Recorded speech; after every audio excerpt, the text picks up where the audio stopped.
I always believed that Andreas did not want to hurt me.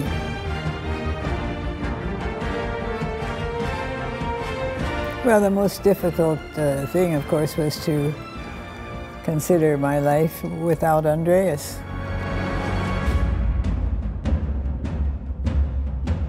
I loved him enough to let him be free. The propaganda was out that I am a very rich person. Well, I never was a rich person, and I don't intend to be a rich person.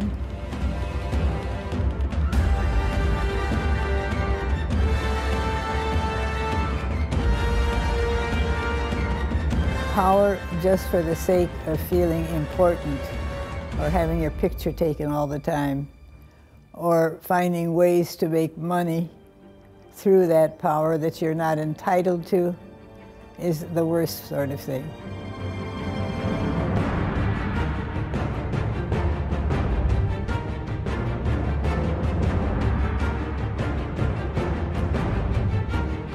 If you feel that you're doing the right thing, and you have the assurance that something good is going to come out of it, then you don't pay much attention to the criticism.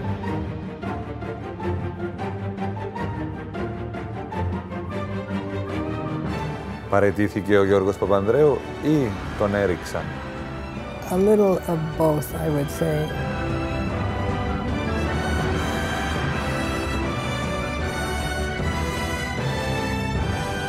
Το σημερινό Πασόκ είναι το Πασόκ του Ανδρέα Παπανδρέου? No.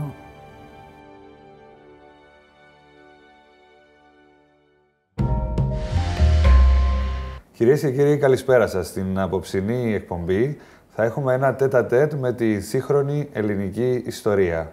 Αφού η γυναίκα που φιλοξενούμε απόψε είναι η μοναδική Ελληνίδα και ίσως και στον κόσμο που υπήρξε νύφη, σύζυγος και μητέρα πρωθυπουργού.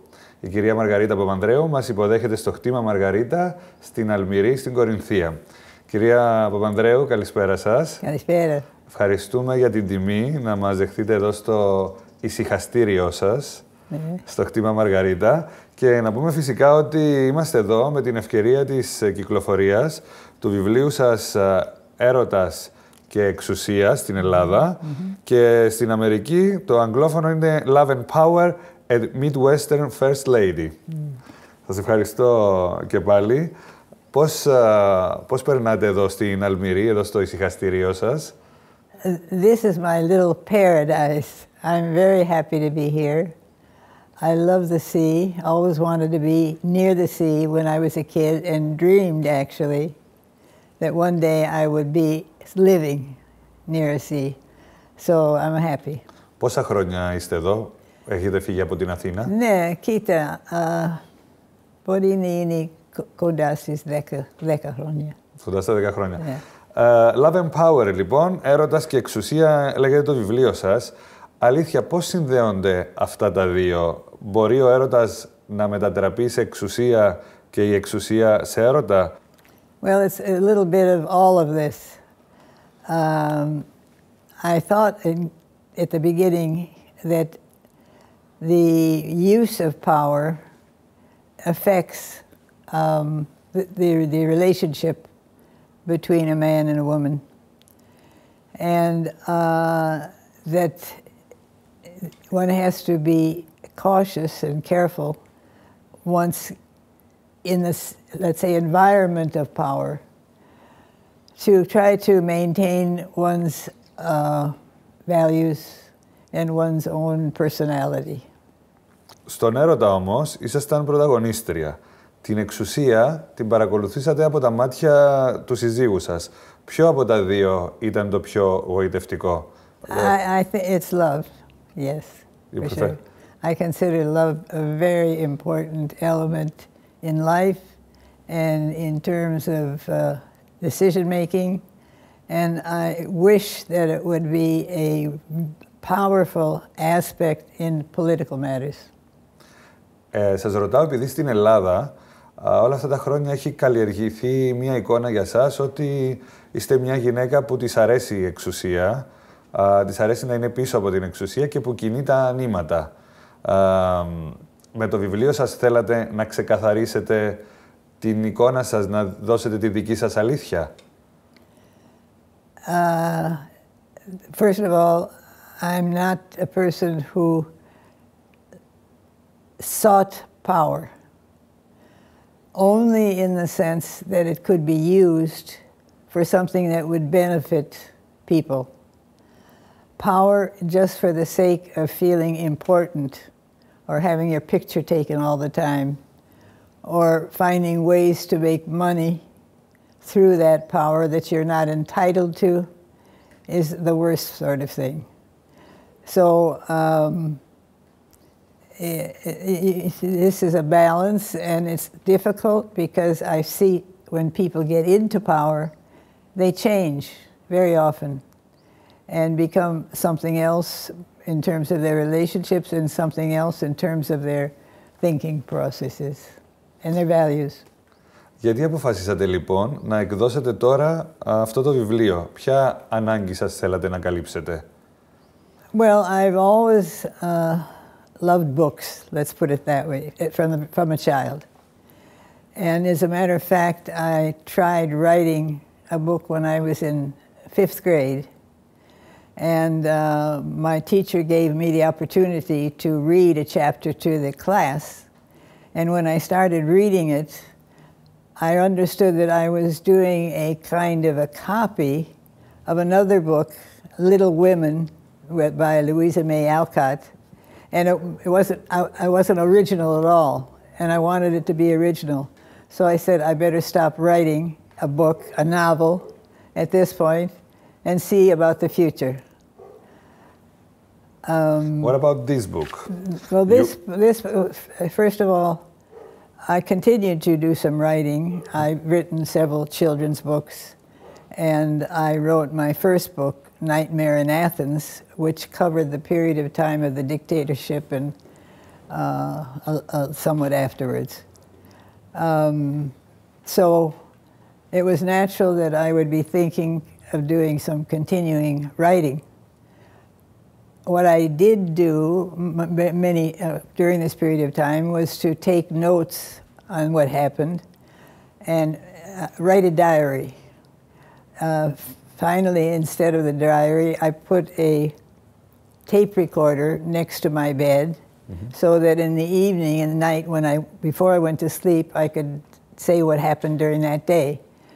So I was piling up all this material for a long period of time, but I was also extremely active in the women's movements and also the movement for peace. So I didn't have an opportunity to put it together or to write it. Looking through it over a period of time, it took a while to sort out what I felt was important to say and to continue the type of story that I wanted to tell. Πιστεύετε ότι το βιβλίο σας και το περιεχόμενο του έχει αδικηθεί από κάποια αποσπάσματα που έχουν γίνει focus από τα media? Well, I sort of expected it because, as I said at the beginning of my book, I wanted to tell a truthful story. So I didn't feel there was anything to hide, and I just let it flow, going through the period of time that with my relationship with Andreas and the political things that I did as well during that period of time. Πιστεύετε στο κάρμα, στη μοίρα, η συνάντησή σας με τον Ανδρέα Παπανδρέου στο γραφείο στο ιατρείο ενός Κύπριου οδοντογιατρού ήταν, πιστεύετε, τελικά μοιραία για τη ζωή σας? I do. And I sometimes wonder how it happened. It's just amazing that I was doing some writing for somebody else, the dentist.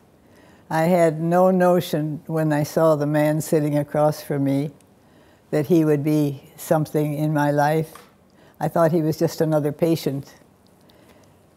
But it was that period of time that I was introduced to Andreas, and then the story follows. Θυμάστε το όνομα του Κύπριου γιατρού? It was Aris, but I don't think I remember the last name. His first name was Aris. Πώς ήταν η πρώτη στιγμή που αντικρίσατε τον Ανδρέα Παπανδρέου?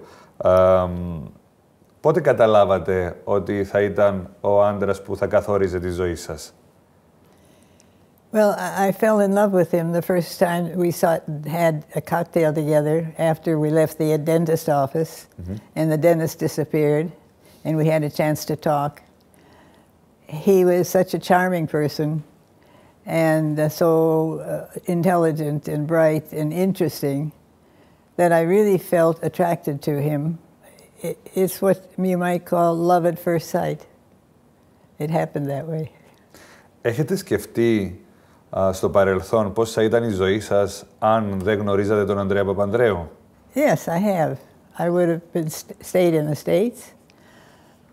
I would have become probably a journalist, but I would have also become active in political life. So I would have been doing some of the same things that I did here. I was not a journalist here, but I've been active politically. But it would have been in a different surroundings and a different point of view. Ο γιος σας, ο Νίκος Παπανδρέου, λέει στην εισαγωγή του βιβλίου ότι το ειδήλιο σας, Your Love Affair, είναι από αυτά που φτιάχνουν ταινίες και βιβλία.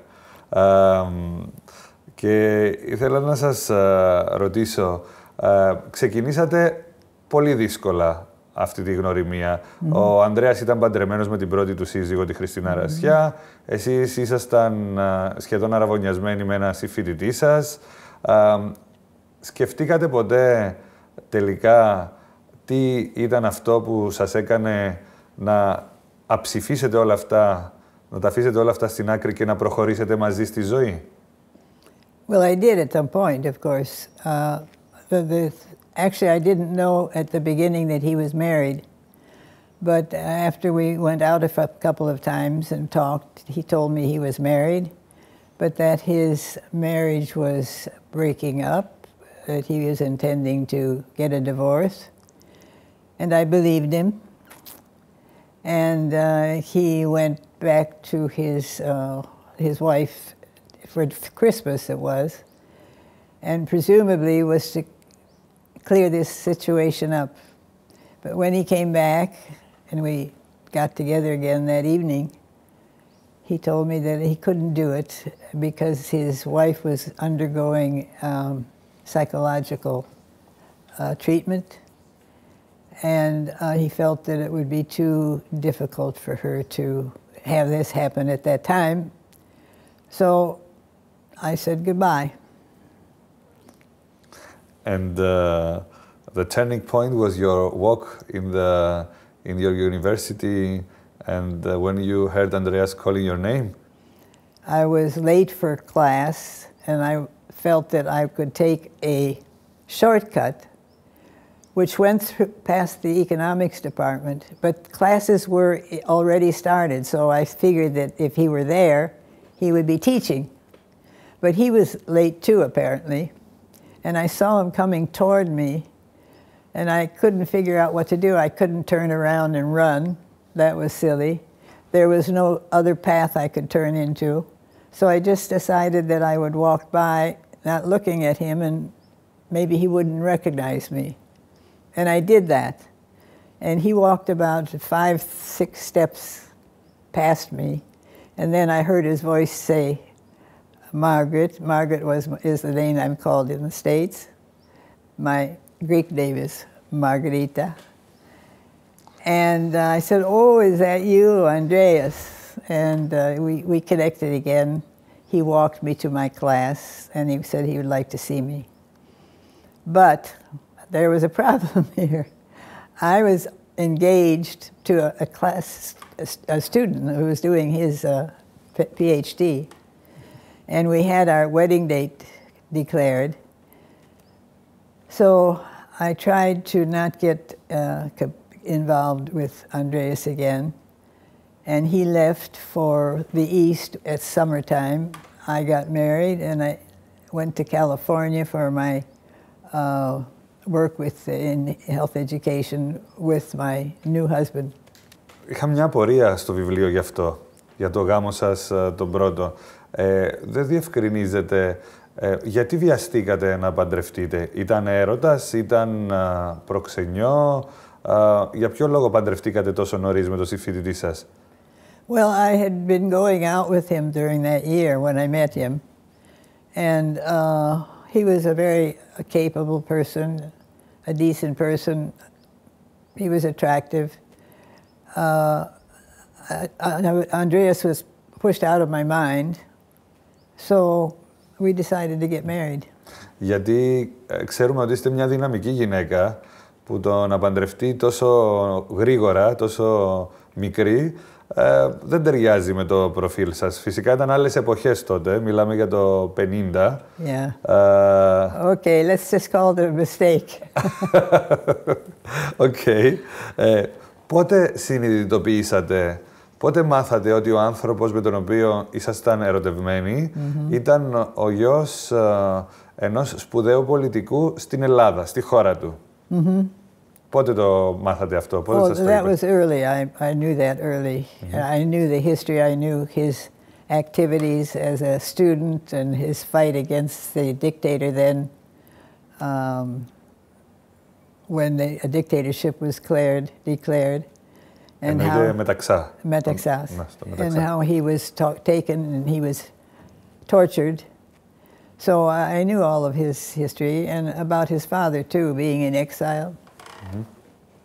It was an interesting story, a little different from Midwestern life.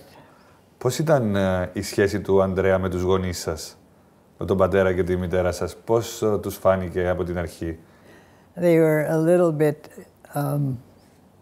let's say, confused because I got a divorce from my first husband.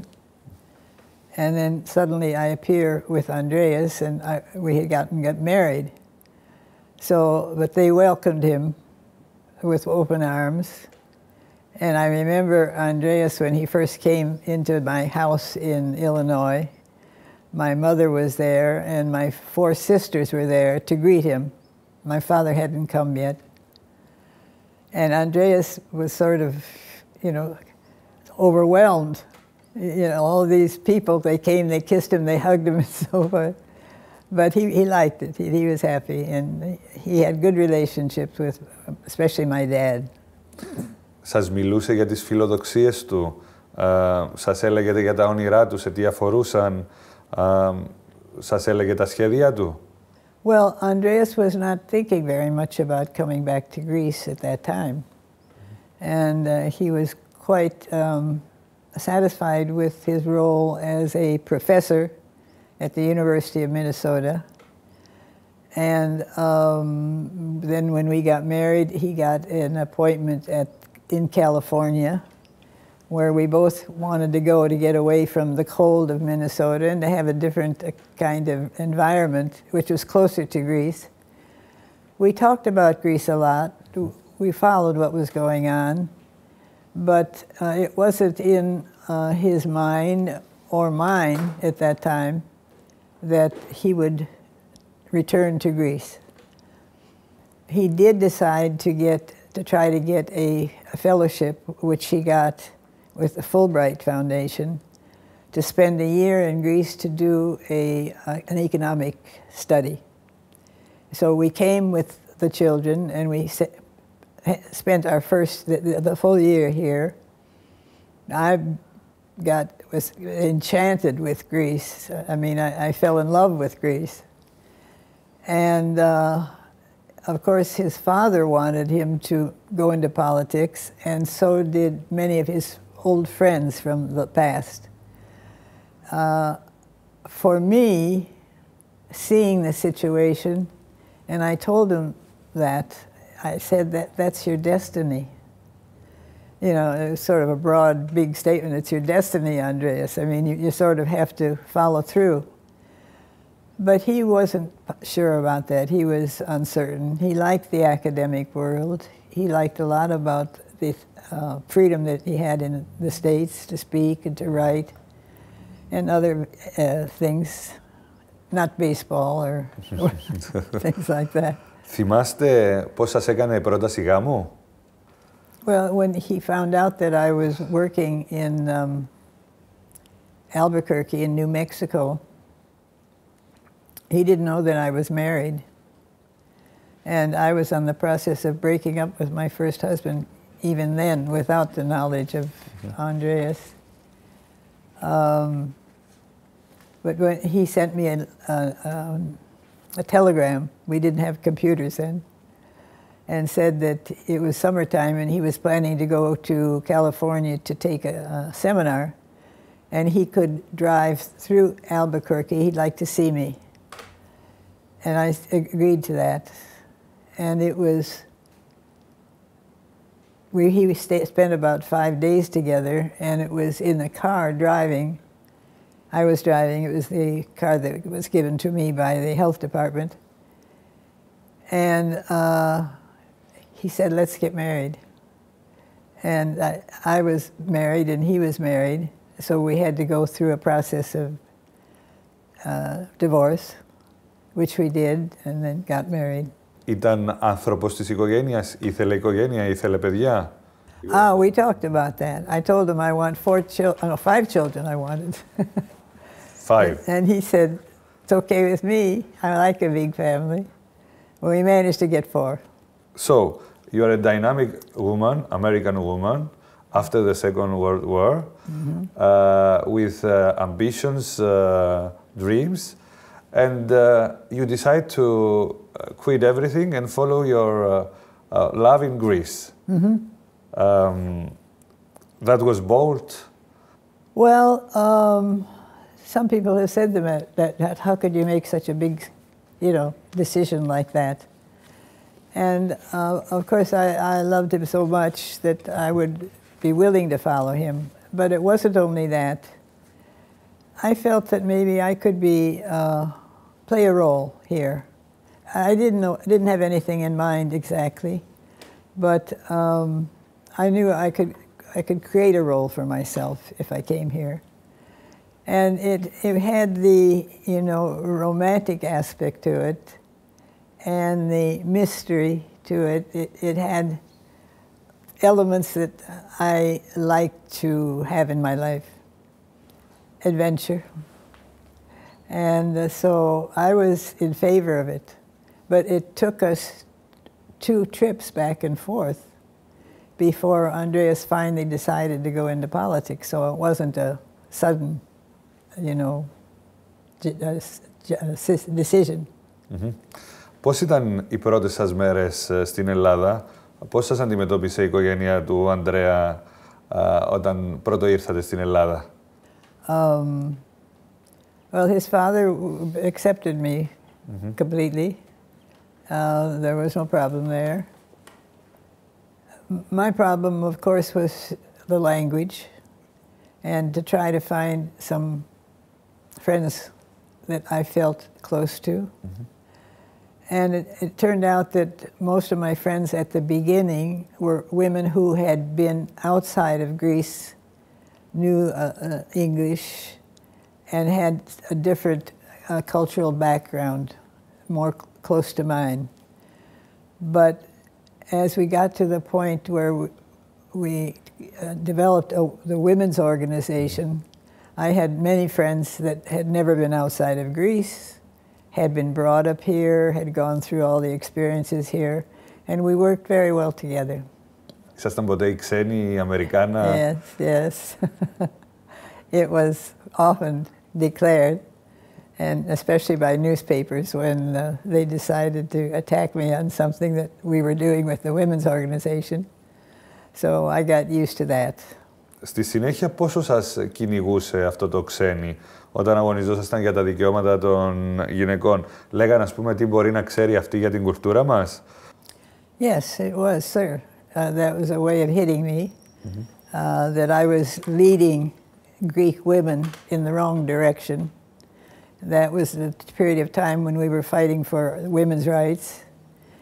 And one example was the legalization of abortion, which we put through very nicely Andreas was prime minister, so that the government was also positive about the things we were working for. And I was attacked by the newspapers for that. Πώς αντιδρούσε ο Ανδρέας Παπανδρέου όταν σας επιτίθεται ο τύπος? He didn't like it, but he said that that's part of the game. As long as you're somewhat politically active, you can expect that. And you just have to learn, as I heard from many Greeks, to have a tough liver, so you can, you know, push these things off. If you feel, the point is, if you feel you're doing the right thing, and you have the assurance that something good is going to come out of it, then you don't pay much attention to the criticism. Πότε αισθανθήκατε Ελληνίδα? Ήταν κάτι που νιώσατε τα πρώτα χρόνια ή πέρασε καιρός για να κάνετε την Ελλάδα δεύτερη σας πατρίδα? Yeah, I would say when I started working with the women here, and I felt one of them. Από το Margaret Chant μέχρι το Μαργαρίτα Παπανδρέου ήταν δύσκολος ο δρόμος? I wouldn't say difficult. I would say it was interesting, fascinating, fun, full of challenge, and I like a challenge, so it was okay. Όταν διαφωνούσατε με τον Ανδρέα Παπανδρέου, τι κάνατε, συζητούσατε, είχατε έτσι μια έντονη συζήτηση και ποιος τελικά, ποιανού περνούσε στο τέλος? Basically, we didn't have a disagreement. We talked about things, and there were sometimes things that we couldn't quite see the same way. But our own, our political orientation and our values and our beliefs were very similar. So it wasn't a question of entanglement with him when I wanted to do something. He was in favor of my working for women's rights, and was very helpful, I would say, on that issue. Έρχεστε λοιπόν από την Αμερική, νεαρή Αμερικάνα, και μπαίνετε μέσα σε μια πολιτική δυναστεία της Ελλάδος. Και σε μια οικογένεια που όμως είχε τα δικά της προβλήματα. Οι γονείς του Ανδρέα ήταν χωρισμένοι. Βρεθήκατε έτσι σε ένα περιβάλλον λίγο περίεργο. Ήταν δύσκολο να το διαχειριστείτε? I don't think so. I was ready for it. Πώς ήταν η σχέση πατέρα με γιου?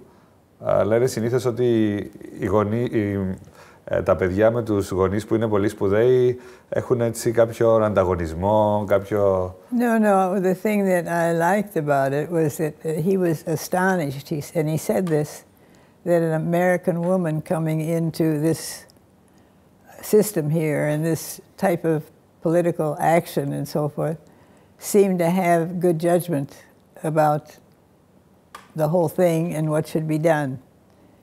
You know, βρε Μαργαρίτα, πώς μπορείς να ξέρεις αυτά τα πράγματα? Οπότε ο γέρος Παπανδρέου ζητούσε τη γνώμη σας, σεβόταν τη γνώμη σας για διάφορα θέματα, από ό,τι διάβασα και από το βιβλίο, σωστά? Well, I wouldn't say he searched for my opinion. We had lunch with him every Saturday with the children. No political discussion until we finished with the lunch and the children ran out to play. And then we would have a political discussion. But we also had an evening every week, which was strictly discussion politically. Oh, sometimes we talked about poetry or what the theater was doing. I mean, it wasn't totally that way. But I was in on the conversation, and I gave my opinion if I felt that it could be or should be expressed. They were very interesting evenings. Σαν Αμερικανίδα που είστε, δέχεστε τον τίτλο που έχουν οι Παπανδρέου ότι είναι η Kennedy της Ελλάδος? No, I don't think it's anything like that. And what I disagree with strongly is being called a dynasty. A dynasty is a family group that works together basically for money, to become rich. Or power. Or power, yeah. But not necessarily, well, political power, though, to become rich, a different kind of, or to just feel that they can make things work. If you try to gain power for a good purpose, and because the family is oriented toward that direction, I don't think you could call them a dynasty. A family group, maybe, but politically active. Είναι η εξουσία το απόλυτο αφροδισιακό, όπως είπε ο Kissinger? No, I don't think so. If the power is used in a way that you see positive results, it gives you a good feeling. But you also have difficulties so often with power. And I mean, the thing that I object to is using power for your own personal projection and your own private needs. I want people in politics to be working for the country. And that's where I feel unhappy about when I see they're not. Κυρία Παπανδρέου, θα πάμε σε ένα σύντομο διαφημιστικό διάλειμμα και σε λίγο και πάλι μαζί, ΤΕΤ-Α-ΤΕΤ απόψε με την κυρία Μαργαρίτα Παπανδρέου.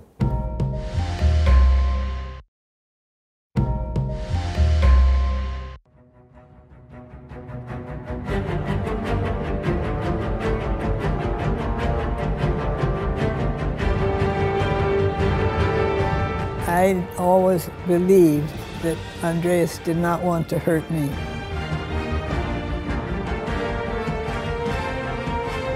Well, the most difficult thing, of course, was to consider my life without Andreas.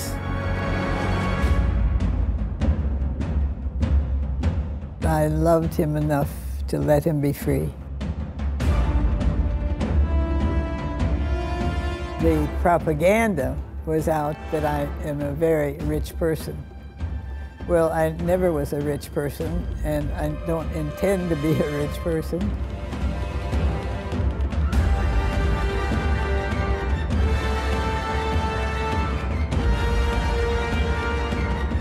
Power just for the sake of feeling important, or having your picture taken all the time, or finding ways to make money through that power that you're not entitled to, is the worst sort of thing.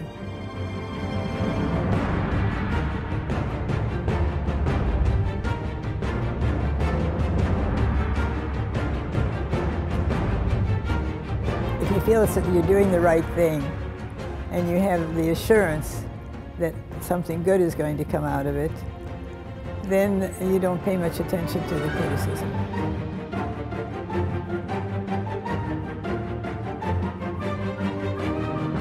Παραιτήθηκε ο Γιώργος Παπανδρέου ή τον έριξαν? A little of both, I would say.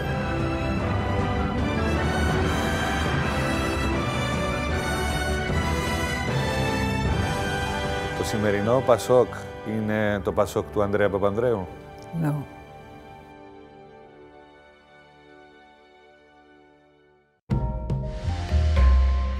Επιστρέψαμε στο απόψινό μας ΤΕΤ-Α-ΤΕΤ με την κυρία Μαργαρίτα Παπανδρέου. Κυρία Παπανδρέου, θα λέγατε ότι η χειρότερη νύχτα της ζωής σας ήταν η νύχτα της 21ης Απριλίου και τα επεισόδια που έγιναν στο σπίτι σας? Of course, the coup d'etat was very difficult. Actually, my parents were visiting me, so they were in on it too. It's not very pleasant to have your family gathered in the upstairs hall with guns pointing at you, asking you, where is Andreas, knowing that he's upstairs on the roof, actually, and wanting him not to be found.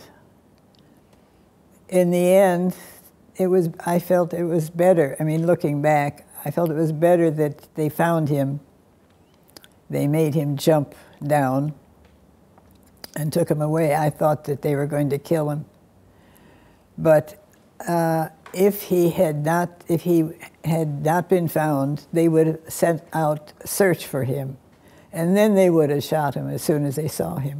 So in some ways, fate worked in favor of Andreas and me. Οι γονείς σας, όπως γράφετε στο βιβλίο και είπατε και τώρα, ήταν εκείνο το βράδυ στο σπίτι σας. Δύο απλοί άνθρωποι από το Ιλινόι συνειδητοποιούν ότι η κόρη τους βρίσκεται στο κέντρο των πολιτικών γεγονότων σε μια μακρινή χώρα, για αυτούς στην Ελλάδα. Φοβήθηκαν ποτέ για την κόρη τους, φοβήθηκαν ποτέ για σας, οι γονείς σας? Of course, they were scared. My father was very proud of me because that I was active in political life here, and he was not political himself, and we did have some disagreements politically, but he was a very good father for all of his 5 daughters, and he was very proud that I was somewhat active in political life in Greece. But sure, they were scared that something might happen. Όλα αυτά τα χρόνια έχω διαβάσει απίθανα πράγματα για σας. Ότι έχετε σχέση με εταιρείες πετρελαίων, ότι έχετε σχέσεις με ισχυρές λέσχες. Τι κάνατε όταν διαβάζατε και ακούγατε φήμες και διάφορα σενάρια για σας? Και ποιο είναι το χειρότερο που έχετε ακούσει όλα αυτά τα χρόνια? Κοίτα, I'm used to it. Fantastic lies have been said about me and about the family. And το χειρότερο? Well, I had one recently when they said that I was extremely rich, that I was on the Lagarde list, and they made all kinds of stories about something that was entirely untrue. Now, of course, I took the newspapers to court, and also the body here, the group in the government who looks for such, let's say, illegal actions. And I'm winning the cases. But that doesn't give me any great satisfaction because the propaganda was out that I am a very rich person. Well, I never was a rich person, and I don't intend to be a rich person. And this is what hurts me. I don't like to be, let's say, created as a creature with a lot of money. Money. I grew up after what I did with my grandfather in politics. I thought money was dirty, and always to me it was dirty somehow. So I feel great empathy with what's going on with the lower and middle class people in this country. Ο Ανδρέας δεν έκανε ποτέ μεγάλη περιουσία. Δεν κάνατε περιουσία ως οικογένεια. Όχι. Ενώ συνήθως στην Ελλάδα οι πολιτικοί βρίσκονται με περιουσία και με λεφτά. Yeah, how? Yeah, it's a big question. People that went into politics with little money, suddenly, not suddenly, but over a period of time, have become rich. That's not only Greece, that's in very many areas of the world. Πώς νιώθετε δηλαδή εσείς που ζήσατε τον Άκη Τζοχατζόπουλο ως υπουργό του Ανδρέα, με όλα αυτά που έγιναν μετά, με τον πλουτισμό του και όλη αυτή την εξέλιξη στην υπόθεση Τζοχατζόπουλου και τη φυλάκισή του? Απογοητευτήκατε, θυμόσατε, το είχατε καταλάβει ή ούτε που σας πέρασε από το μυαλό τότε? No, that was a great disappointment, but this is where power corrupts. Because I knew Akis as a young person in Germany getting his degree in some university, joined PAC, the liberation movement, and then came here with Andreas and became a minister of defense. How he managed to do all these things, which seem to be the case, just suggests to me the corruption that occurs, the corruption of the personality of the person, the character of the person, when they are in a position of power. That has to be corrected. Ο Ανδρέας διεφθάρει από την πολιτική. Well, I lived with him all the time until we had the breakup. I couldn't see that he was corrupted by politics. As a matter of fact, many times I think he wanted to get out. Yes, I mean, why do you think that he never corrupted? What was the reason? His personality? He was committed. It was his character. He was committed to doing things that were good for the people. He didn't care about money.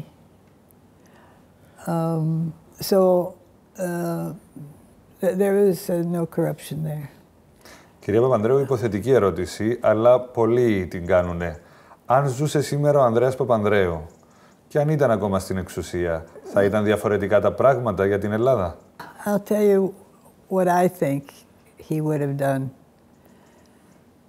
The whole question the problem that we have right now is that we're not bringing in money. We're not getting investments. We are not able to produce money for jobs and to pay off the debt. All we're doing is scrounging around, making people give money to pay off the debt. We can't live like that always.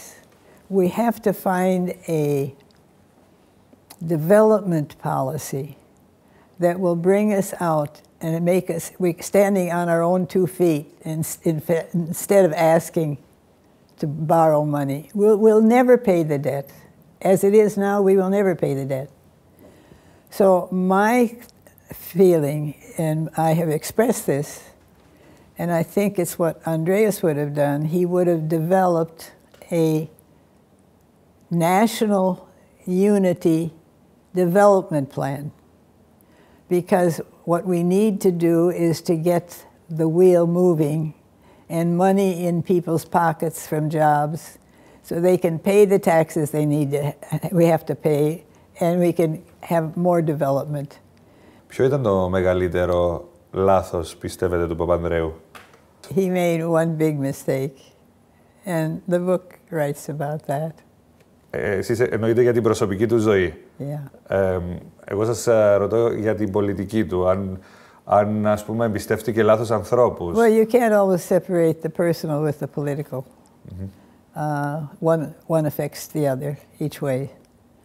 And I think that was a big mistake, and it maybe actually created a situation that didn't allow him to use all of his resources to put a plan together. Γιατί δεν πολιτευτήκατε ποτέ? I wouldn't have liked to have gotten into the system. I like to do these things outside the system, with a movement, with people that are capable, and because it's the power of the people that I'm interested in. And it also means that those same people that are now It's too communist for an American woman. I don't know. That's democracy, isn't it? I consider that democratic. And if you don't have the backing of the people, you're not going to be able to make the changes that are needed. And we need so many reforms. We need, first of all, a stable and reliable government. And that government has to do what George started to do, and it was the mentality, I think, of the time that kept it back, to make severe reforms, because a person who comes in to invest in this country leaves simply because we have such a myriad of bureaucracy that they can't really function. Οι τηλεθεατές μας τώρα μπορούν να πούν ότι μία γυναίκα που ζούσε δίπλα σε 3 πρωθυπουργούς της Ελλάδας, λέει για πράγματα που πρέπει να γίνουν, τα οποία θα έπρεπε να είχαν γίνει πριν. Well, When did I have an opportunity to propose such a plan? When you were a first lady or the mother of the prime minister? But we didn't have the economic crisis at that time. Things seemed to be working out. We were doing some wrong things, perhaps, that put us in a situation that was not so good. But it's the crisis and the way things worked after that, so that we lost our independence, we've lost our sovereignty, and we are just sort of puppets or robots, I don't know what you want to call them. The people that are in politics or in parliament are not able to do things that they want to do.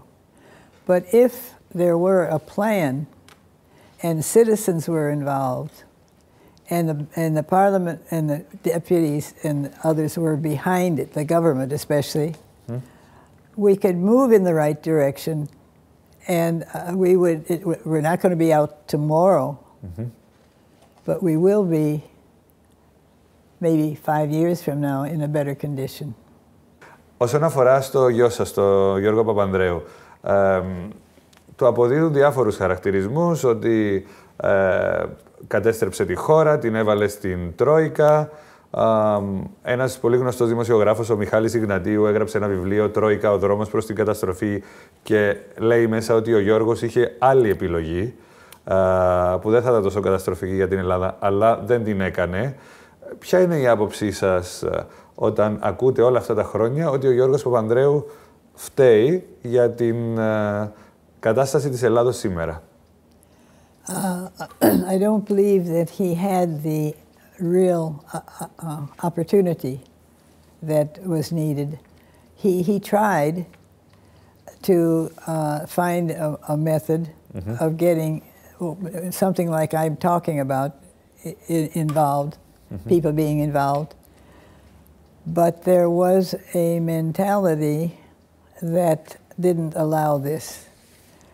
At that particular time, he was confronted with the crisis, and suddenly the demand that we pay a debt back that had grown through the years. Ναι, αλλά είπε λεφτά υπάρχουν πριν τις εκλογές. Of course, and it still exists. It's in the pockets of the rich. Άρα δεν ήταν λάθος που είπε λεφτά υπάρχουν, πιστεύετε? Δεν ήταν λάθος, because if he had been allowed, first of all, they did need some money. So he took that money, but with the notion of building a government that would do the right things, so we would begin to start to develop and to make money.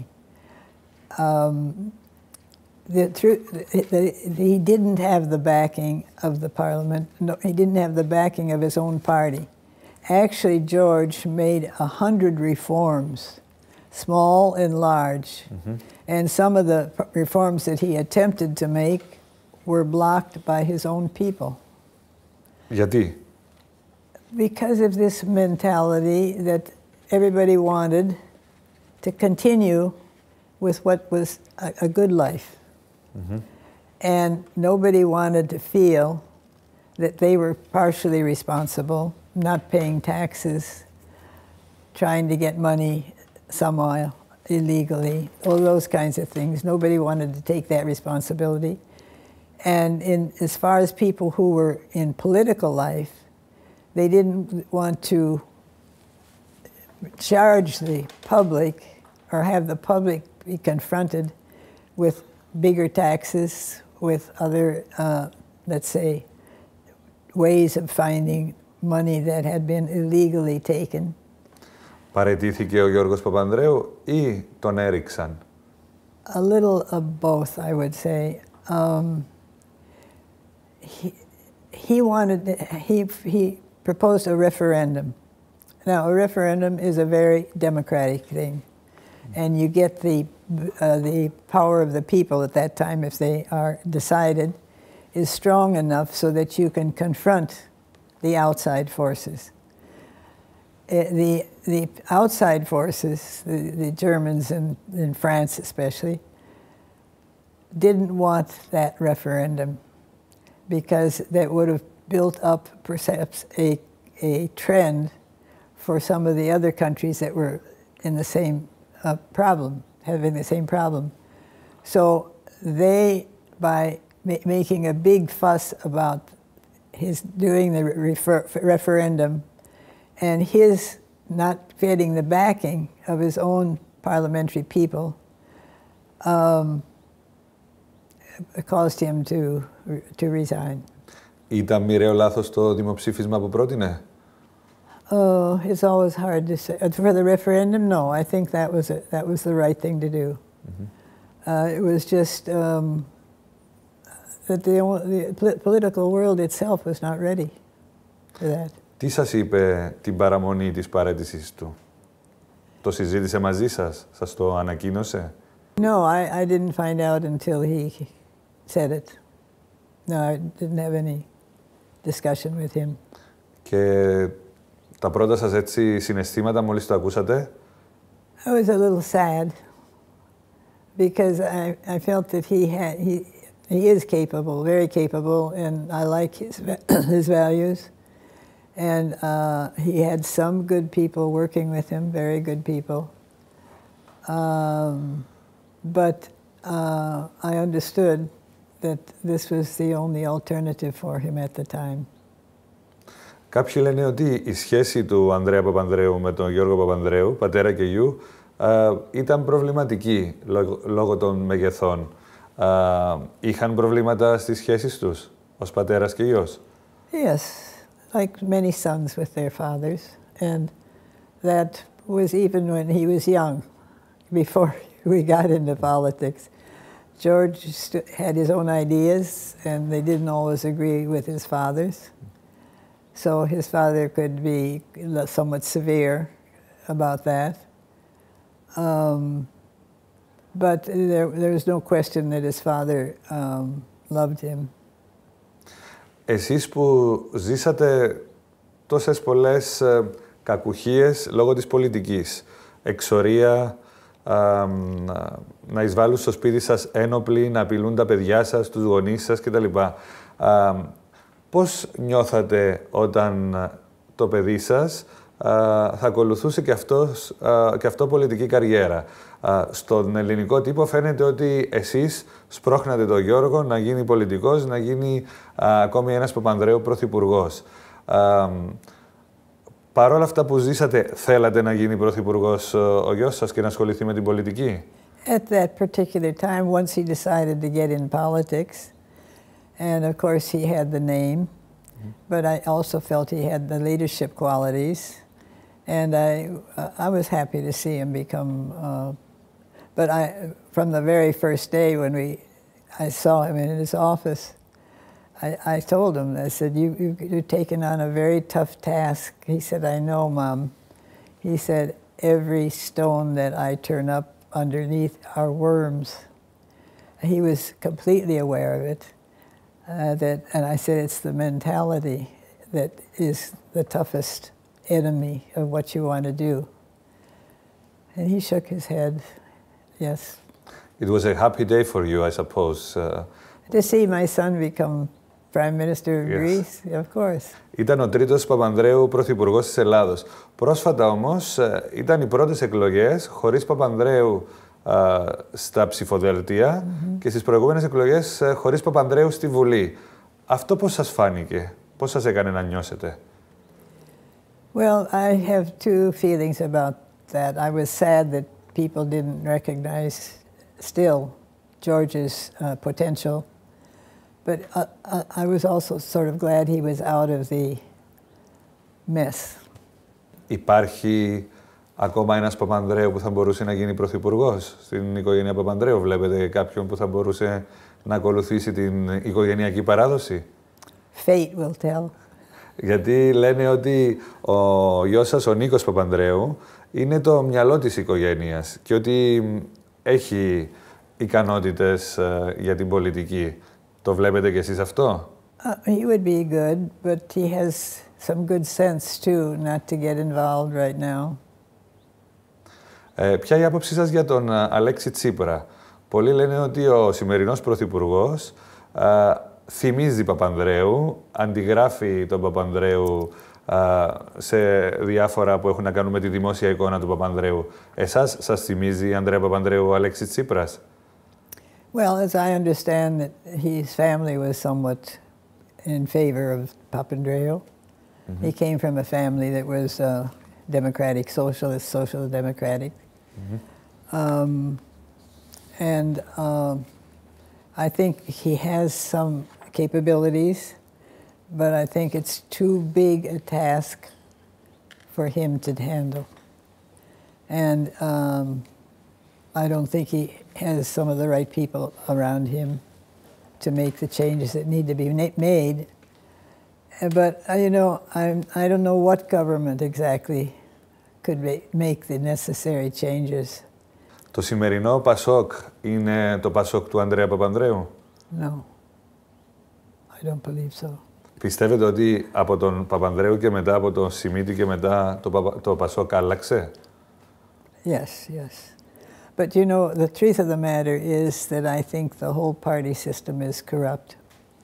And I don't believe that the kind of parties that we have now that still remain the way they did in the past, the clientelistic attitude, that once they get in power, they can bring in all their family members, the local neighborhood, whatever it is, their favorite doctor, I don't know. It's the attitudes that have to change. But I believe we have reached a point where we have to give some hope to the people. And that's why I believe a plan that is doable and that will, not immediately, but it will begin to bring us back to let's put it on our own feet. And we don't have to say to the Germans or to the French or, you know, yes sir, yes sir. Or to the Americans. Yeah, or to America either. Μιλήσαμε αρκετά για την εξουσία. Έρωτας και εξουσία είναι το βιβλίο σας που κυκλοφόρησε πριν λίγο καιρό στα βιβλιοπωλεία. Με μεγάλη επιτυχία τώρα πάει για δεύτερη έκδοση. Ας μιλήσουμε και για τον έρωτα. Καταλάβατε, βλέπατε ποτέ ως γυναίκα, διαισθανόσασταν το χωρισμό σας? Well, of course, I could see it coming. I understood it was there. I didn't want to have a separation. I was happy with my relationship, basically. But I finally decided that I loved him enough to let him be free. And I didn't want to continue to try to push or put on a battle or do what Melina told me to do, to scream and shout and try to commit suicide. I don't know what. Υπάρχει ακόμα ένας αστικός μύθος εδώ, ότι την επόμενη σύζυγο του Ανδρέα Παπανδρέου, εσείς του τη γνωρίσατε. It's a complete lie. No. She was the cousin of George Lianis, who was a professor at Purdue, who came here to work with Andreas, and I was a friend of George's. But I certainly didn't have any connection with her, and I didn't bring her to him. That's fairy tale. Μία πολύ γνωστή σκηνή της ελληνικής πολιτικής ιστορίας της δεκαετίας του 80 είναι η επιστροφή του Ανδρέα Παπανδρέου από το Harefield, που κάνει νόημα στην Δήμητρα Λιάννη να κατέβει. Εσείς πώς διαχειριστήκατε εκείνη τη στιγμή που ήταν τόσο σημαντική για σας? Βασικά περίμενα. Ναι. Το παρακολουθούσατε ζωντανά εκείνη την ώρα ή σας πληροφόρησε? No, I was at a meeting at that time. Ποιο ήταν το πιο δύσκολο να διαχειριστείτε εκείνη την περίοδο? Well, the most difficult thing, of course, was to consider my life without Andreas.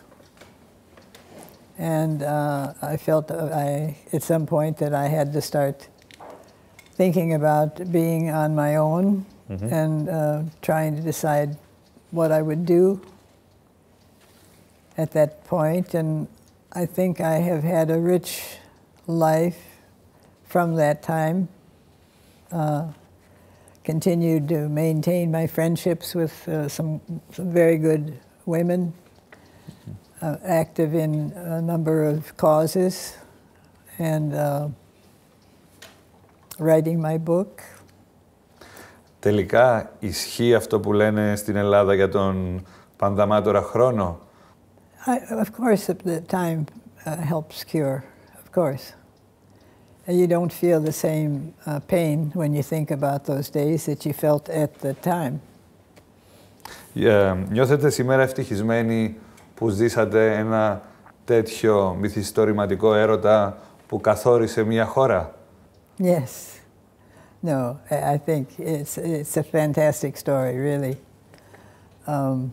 As I have said, a child born in a low income class family in a little town near Chicago grows up to become the First Lady of Greece.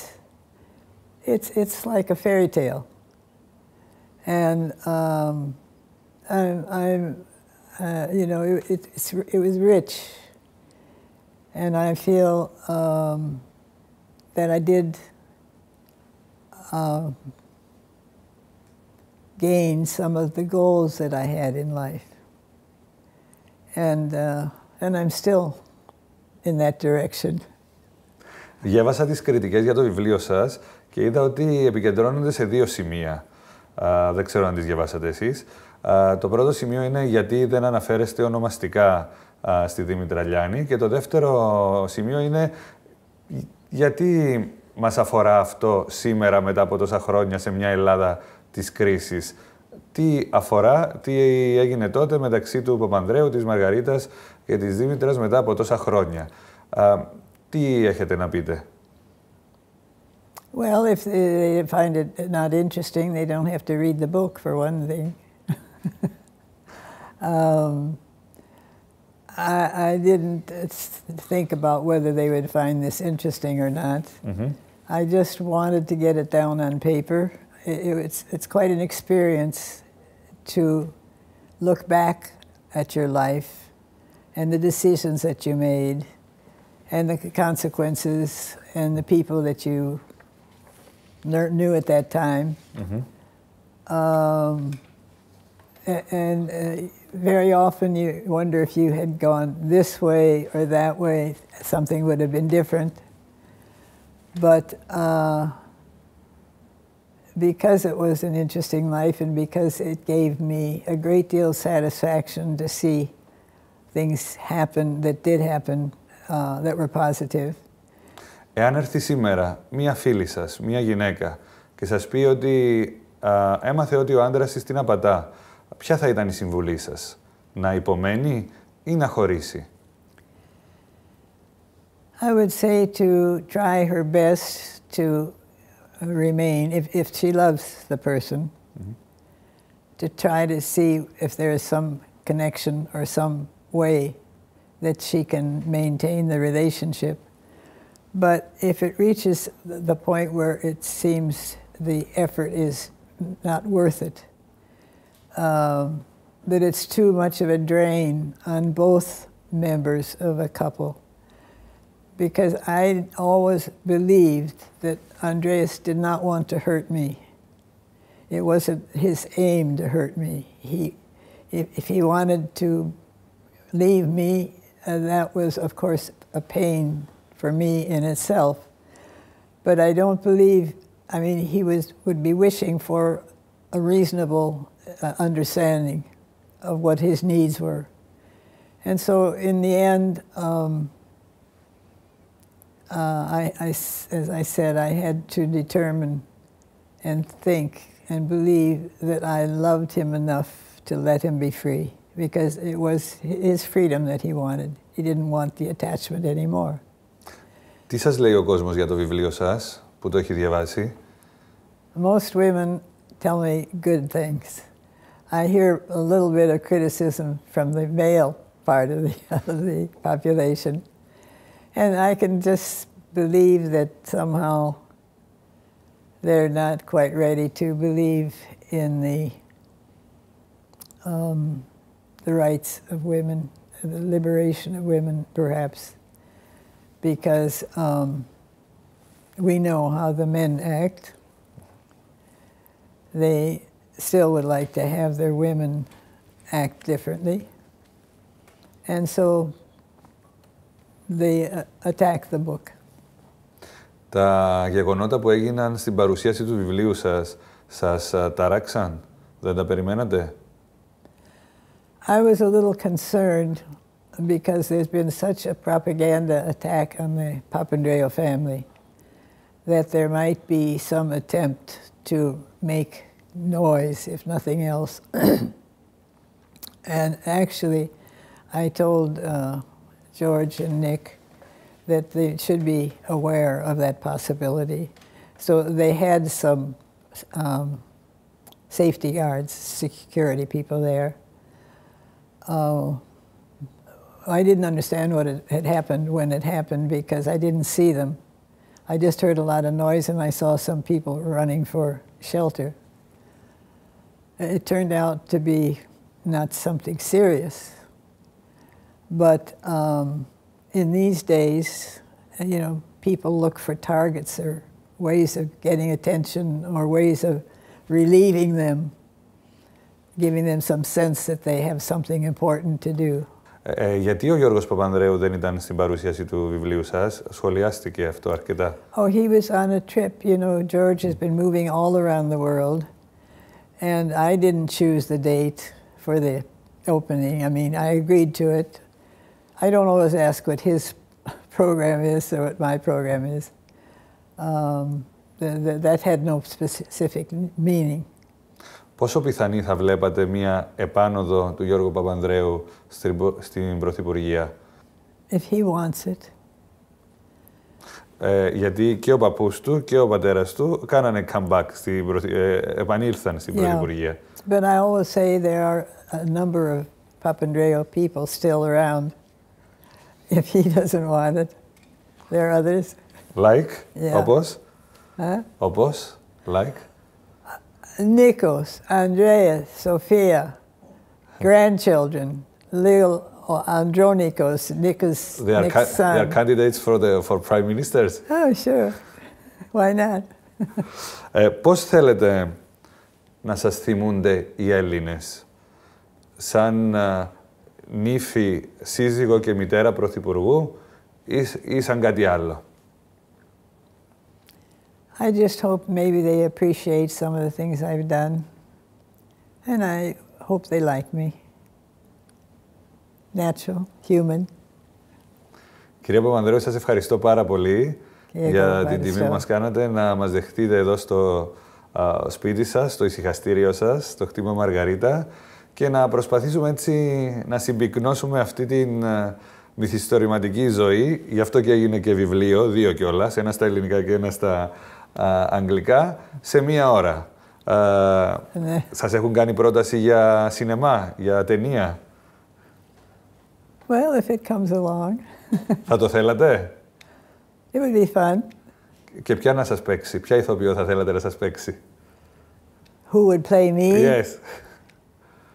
I haven't worked that out yet. Και πάλι σας... The next interview, I will tell you. Και πάλι σας ευχαριστώ πάρα πολύ που ήσασταν απόψε στην Κυπριακή τηλεόραση για αυτό το ΤΕΤ-Α-ΤΕΤ. Να είστε καλά. Ευχαριστήσεις και σε εσάς που ήσασταν μαζί μας απόψε. Να ευχαριστήσω θερμά το Ξένος Travel για την πολύτιμη βοήθειά του στην πραγματοποίηση της απόψινής εκπομπής και να ανανεώσουμε το ραντεβού μας για την επόμενη εβδομάδα, την ίδια μέρα και ώρα. Να είστε καλά, καλό σας βράδυ.